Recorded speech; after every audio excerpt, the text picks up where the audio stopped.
వరలక్ష్మి, విష్ణు వాళ్ళు అయితే చిన్నాకి, ధారాకి పెళ్లి చేస్తూ ఉంటారు. ఇంతలో అక్కడికి కొంతమంది పోలీసులు అయితే వస్తూ ఉంటారు.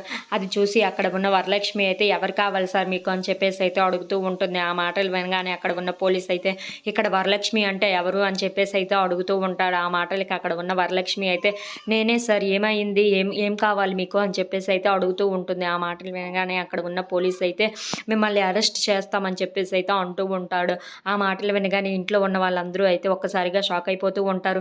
అసలు ఏం జరిగిందని చెప్పేసి అయితే విష్ణు అడుగుతూ ఉంటాడు. ఆ మాటలకి అక్కడ ఉన్న పోలీస్ అయితే వేదావతి గారికి హత్యా ప్రయత్నం జరిగిందంట, అది వరలక్ష్మి వల్లే జరిగిందంట, ఆవిడే స్వయంగా కంప్లైంట్ ఇచ్చిందని చెప్పేసి అయితే అంటూ ఉంటాడు.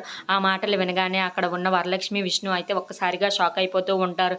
ఇంతలో అక్కడ ఉన్న పోలీసులు అయితే మీరు ఇంకా వెళ్ళి ఆ వరలక్ష్మిని తీసుకొని రండి అని చెప్పేసి అయితే అంటూ ఉంటారు. ఇంతలో అక్కడ ఉన్న కానిస్టేబుల్స్ అయితే వరలక్ష్మిని పోలీస్ స్టేషన్కి తీసుకొని వెళ్తూ ఉంటారు. అది చూసిన విష్ణు అయితే చాలా బాధపడుతూ ఉంటాడు.